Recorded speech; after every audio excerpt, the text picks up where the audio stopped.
Hello la team, j'espère que vous allez bien. Je vous retrouve pour un partage un peu plus intime, un peu plus partage à cœur ouvert. Peut-être que je vais parler, je vais chuchoter parce que je ressens de chuchoter. Je ressens de faire baisser le ton de la voix, presque comme comme un murmure qui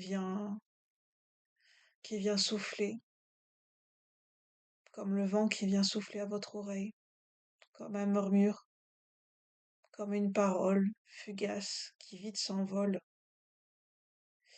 Au moment où je tourne cette vidéo, voilà, je suis clairsentiente, je suis en pâte, euh, et c'est un message pour tous ceux qui sont en pâte,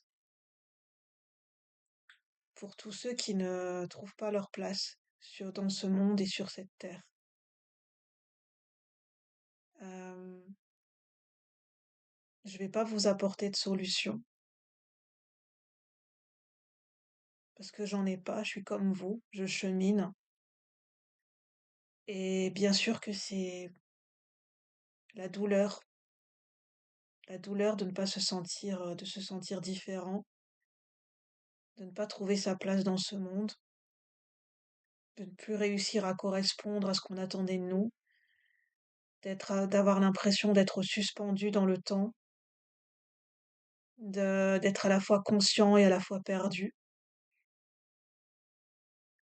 d'être conscient de toutes les interactions et de tous les impacts qui se passent dans ce monde, parce que c'est ça, être empathe et un canal, c'est tout ressentir, c'est vivre avec des émotions quelquefois qui ne nous appartiennent pas, ne pas savoir comment s'en défaire, ne pas savoir qui l'on est.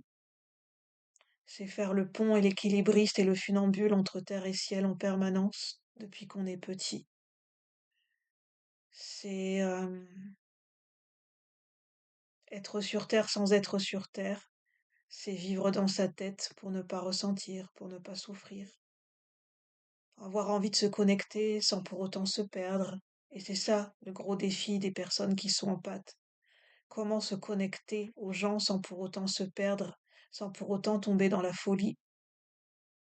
La folie, j'entends dans le sens comment savoir si ce que je ressens, ça m'appartient réellement.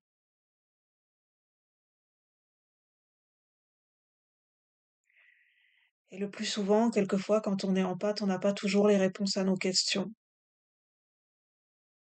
On trouve pas toujours les personnes qui peuvent comprendre ce qu'on ressent, ce qu'on traverse. Parce qu'on a une telle sensibilité, une telle perception une fine perception de ce qui nous entoure, que ça en est presque douloureux. C'est, quelquefois, c'est un état de lucidité qui, on a l'impression qui est à l'extrême, en fait. Être en pâte, c'est être un funambule, c'est jongler, c'est faire l'équilibriste, c'est toujours être entre deux extrêmes. Et c'est d'accepter que quand on est en pâte, on n'a pas le même équilibre que tout le monde. Je parle pour les personnes qui sont en pâte, qui ressentent. Dans cette vidéo, je ne mets pas de terme médical volontairement pour que toutes les personnes qui se sentent appelées par cette vidéo puissent trouver un écho. Pourquoi je ne mets pas de terme médical? Parce que je ne suis pas médecin, je ne suis pas psychologue, je ne suis pas psychiatre. Et donc mon intention n'est pas de mettre des mots parce que je ne suis pas là pour poser, je n'ai pas ce n'est pas mon rôle et je n'ai pas la compétence pour poser un diagnostic, bien évidemment. Mais je parle d'un ressenti puissant que seules les personnes pourront se reconnaître, d'avoir toujours ressenti, d'être toujours sur la corde raide, sur la corde sensible, d'être toujours entre deux eaux, entre deux mondes, d'être toujours en décalage, toujours en retard, et, euh, et de chercher un équilibre qui, quelque part, n'est jamais totalement acquis, en fait, et de jongler avec des émotions diverses et variées d'un moment à l'autre et d'une journée à l'autre.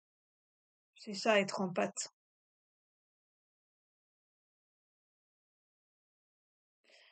C'est ça que j'avais envie de vous transmettre, pour ceux qui pourront se reconnaître. Vous n'êtes pas seul. Sur ce, je vous souhaite une bonne après-midi et je vous dis à bientôt. Merci.